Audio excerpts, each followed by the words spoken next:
Hello student, आपके लिए लेकर आया हूँ न्यूमेरिकल। और इस न्यूमेरिकल में से दो न्यूमेरिकल मैंने रखा है इस टॉपिक में से, जो कि इम्पोर्टेंट है। और इसके बाद में जैसे कि मैंने समांतर श्रेणी और संयोजन श्रेणी आपको पढ़ा चुका हूँ।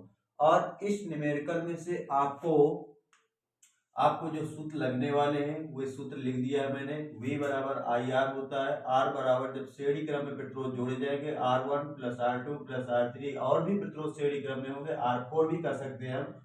और इसके बाद में आपका जब समांतर क्रम में होंगे प्रतिरोध तो 1/R बराबर आपका 1/R1 plus 1/R2 plus 1/R3।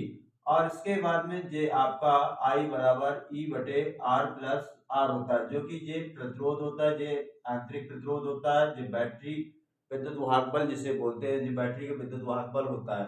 अब देखिए हम पहला न्यूमेरिकल देखते हैं।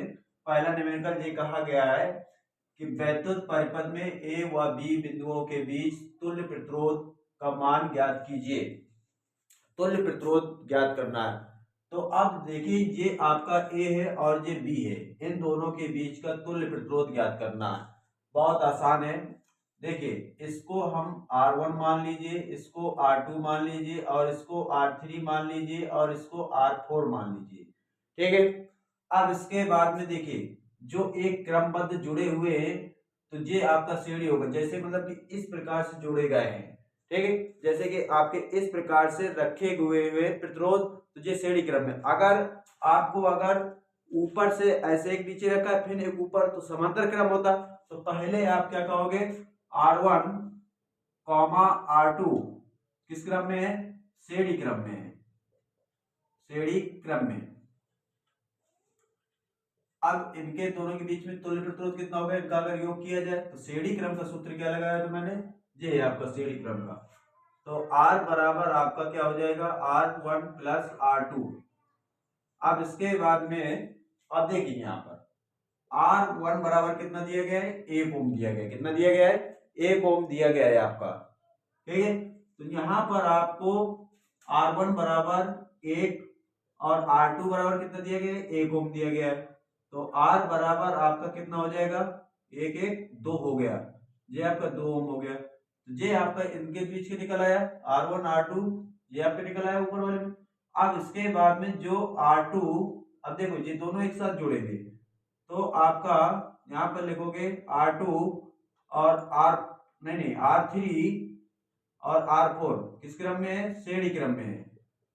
ये आपका श्रेणी क्रम में है, क्रम में। अब देखिए यहाँ पर आपका श्रेणी क्रम में है तो यहाँ पर R डैश, क्योंकि एक आपने R निकाल लिया तो इसलिए R डैश रखा जाएगा। ठीक है। R3 और प्लस आपका R4, ये किस क्रम में है, देखिए R3 का मान कितना दिया गया है, 1 ओम दिया गया। कितना दिया गया बेटा, 1 ओम दिया गया है आपका। यहाँ पर 1 रखोगे, और R4 बराबर आपका कितना दिया गया है, 1 ओम दिया गया है।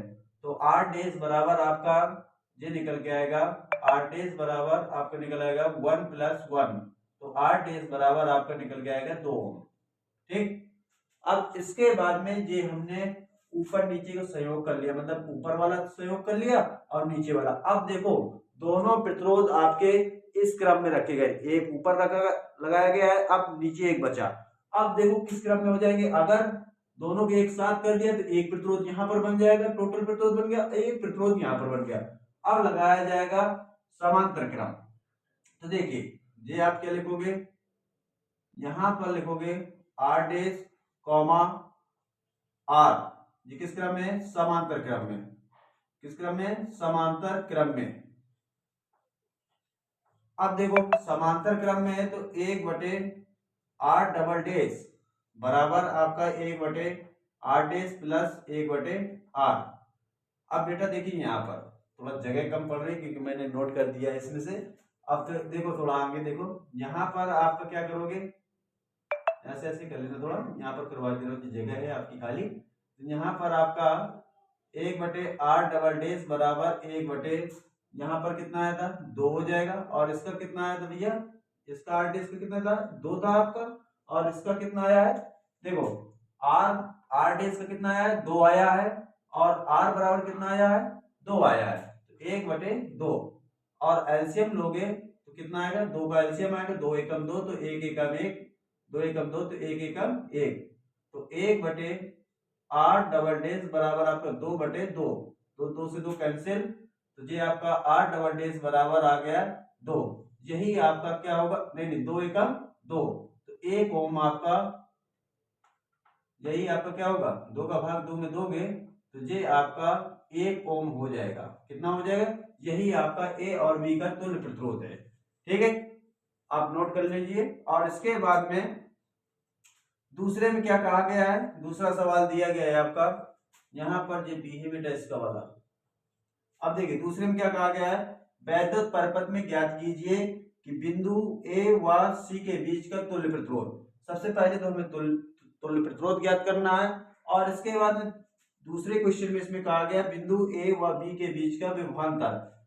तो सबसे पहले जिसके बीच के निकालने के लिए कह रहा है तो उसको हम पकड़ के रखेंगे और बाकी को छोड़कर रख देंगे। ठीक है, इसको केवल पकड़ के रखो अभी। तो ये आपकी फ्री हो गई, तो ये आपका जैसे देखो यहाँ पर आप धारा बहेगी, तो धारा बही जब प्रवाह होकर धारा आएगी तो यहाँ पर मान लीजिए I1 प्रवाहित हो गई, यहाँ पर I2। अब ये I1 आपकी फ्री है क्योंकि यहाँ तक निकालना है आपका A और B, तो ये I1 ही धारा यहाँ पर आएगी, और इसके यहाँ पर ये आपकी I2 आ रही धारा, यहाँ पर संयोग धारा फिर I बहने लगी। क्या होने लगी, प्रवाहित I धारा ही प्रवाहित होने लगी। जहां पर I1 धारा बह रही हुई आपके श्रेणी क्रम में होंगे, और जहां पर आपका I2 धारा बह रही है, क्या बह रही है, I2 धारा बह रही हुई आपका। फिर इसके बाद जो I1 और I2 जो बचेंगे आपके प्रतिरोध तो समांतर में जोड़े जाएंगे। तो थोड़ा ध्यान दीजिए, I1 कौन कौन से प्रतिरोध में बह रही है, ये आपका, जिसको ये मान लीजिए R1, इसको R2 और इसको R3, थोड़ा ध्यान दीजिए। अब इसके बाद में आपको R1 कॉमा R2, ठीक है, R1 कॉमा R2 श्रेणी क्रम में, किस क्रम में, श्रेणी क्रम में। अब श्रेणी क्रम का सूत्र क्या होता है, श्रेणी क्रम का सूत्र होता है R बराबर R1 प्लस R2। तो यहां से आप क्या करोगे, R बराबर आपका R1 प्लस आपका R2, तो R बराबर R1 कितना दिया गया है, R1 दिया गया है 1 ओम और R2 आपका दिया गया है 1 ओम, तो R बराबर आपका कितना हो जाएगा, 2 ओम हो जाएगा। कितना हो गया, 2 ओम। अब इसके बाद में देखिए जे आपका R आ गया, तो जे वाला R, अब बेटा जिस जोड़कर ऐसे हो जाएगा तो एक प्रतिरोध यहाँ पर बचा, केवल दोनों सहयोग कर दिया गया, एक नीचे बचा। ठीक है, अब दोनों प्रतिरोधों किस क्रम में जोड़ा जाएगा, समांतर क्रम में जोड़ा जाएगा। किस क्रम में जोड़ा जाएगा भाई, अब देखो ऊपर हो गया, एक नीचे रह गया और एक ऊपर वाला बन के आ गया। तो अब देखो यहाँ पर क्या लिखोगे, जे वाला टोटल आया ऊपर वाला, तो R, और अब इसके बाद नीचे कौन बचा, R3। ठीक है, कौन बचा, R3। जे आपका समांतर क्रम में होंगे, क्या लिखोगे, समांतर क्रम में, समांतर क्रम में। अब बेटा देखो समांतर क्रम का सूत्र क्या होता है, समांतर क्रम का सूत्र होता है, अब देखो R तो निकाल चुके तो R डैश बोलोगे तो 1/R और इसके बाद में प्लस 1/R3। देखो आपका ये समांतर हो गया। अब 1/R डैश, R1 का मान कितना दिया गया है, R नहीं R का मान कितना दिया गया है आपका, 2 दिया गया है, 1/2, और ये वाला प्रतिरोध कितना आया है, 1/2। तो अब इसके बाद में आपका यहाँ पर आपका R डैश बराबर आपका एलसीएम लोगे, 2 का आएगा, 2 एकम 2, 2 एकम 2, तो 1/R डैश बराबर आपका 2/2, 2 एकम 2। तो अब इसको पलट भी दोगे तो R डैश बराबर आपका 1 ही आएगा। कितना ओम आया, आपका 1 ओम आया। ठीक है, अब इसके बाद में क्वेश्चन इसमें और कहा गया है कि A व B के बीच का विभवांतर ज्ञात कीजिए। क्या ज्ञात करना है, विभवांतर। अब देखिए अगर A और B के बीच का विभवांतर ज्ञात करना है तो सबसे पहले इसका प्रतिरोध क्या है आपका, 2 ओम है। ठीक है, तो और धारा क्या बह रही है, धारा I2 बह रही है। तो सबसे पहले आप बहने वाली जो धारा है,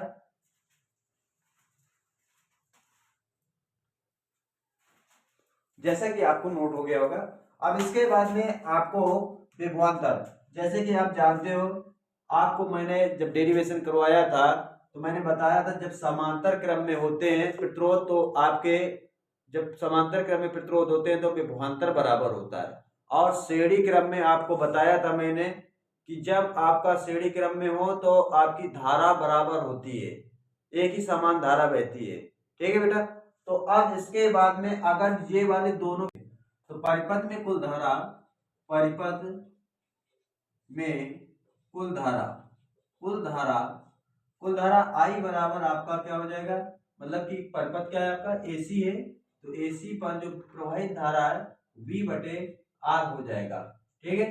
तो आई एसी बराबर आपका V की वैल्यू कितनी दी गई है, 2 वोल्ट दिया गया है, और कुल प्रतिरोध आपका कितना आया है, कुल प्रतिरोध आपका 1 ओम आया है। तो आई बराबर एसी बराबर आपकी जो धारा आएगी, जो परिपथ में पूरी धारा प्रवाहित होगी, वह आपकी 2 एम्पियर धारा प्रवाहित होगी। अब थोड़ा यहाँ पर एक बात, यहाँ पर ध्यान देने योग्य बात है कि ये दोनों आपके जे वाला प्रतिरोध और जे वाला प्रतिरोध आपका समांतर क्रम में जोड़ा गया था, और जे आपका जे भी 2 ओम था, और जे आपका जब जोड़ा गया था जे 2 ओम आया था, जे भी 2 ओम आया था। तो आपका आपका मतलब कि यहाँ पर भी धारा आप 2 भागों में डिवाइड हो जाएगी। ठीक है। यहाँ पर लिख देना 2 ओम व 2 ओम पर, ठीक, प्रवाहित धारा बराबर भागों में बांटी जाएगी, क्योंकि प्रतिरोध आपके जब बराबर है, तो प्रतिरोध जब बराबर है तो इसके बाद में धारा भी आपकी बराबर बांटी जाएगी। या आप यहां से इस प्रकार कह सकते हो कि मतलब कि ए और बी के बीच का जो विभव रहेगा, तो जहां ऐसे निकालो आप, इधर पर ए व, मतलब कि यहां से कह सकते हो आप 1 ओम और ये वाला 1 ओम जो ऊपर जुड़ा है, इनके बीच का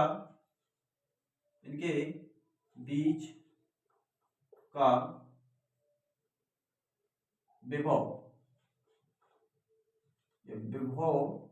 विभवांतर।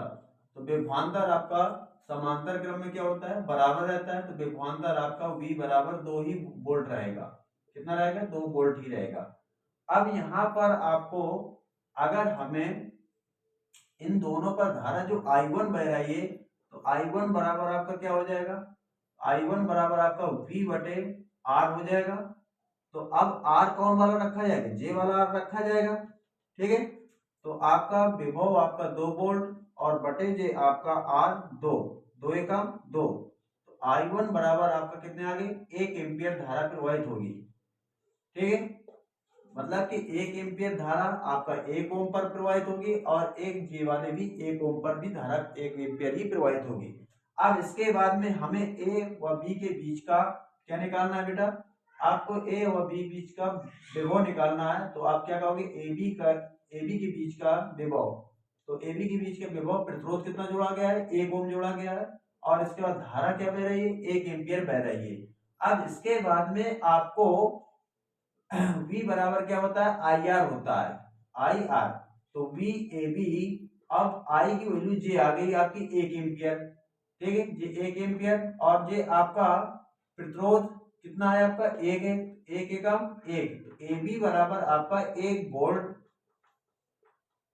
होगा। मतलब कि ए और बी के बीच में 1 वोल्ट का विभवांतर होगा। Thanks student. इसके बाद में मेरा वीडियो आपको पसंद आता है, लाइक कीजिए और सब्सक्राइब कीजिए, जिससे कि मुझे आगे के लिए प्रोत्साहन मिल सके।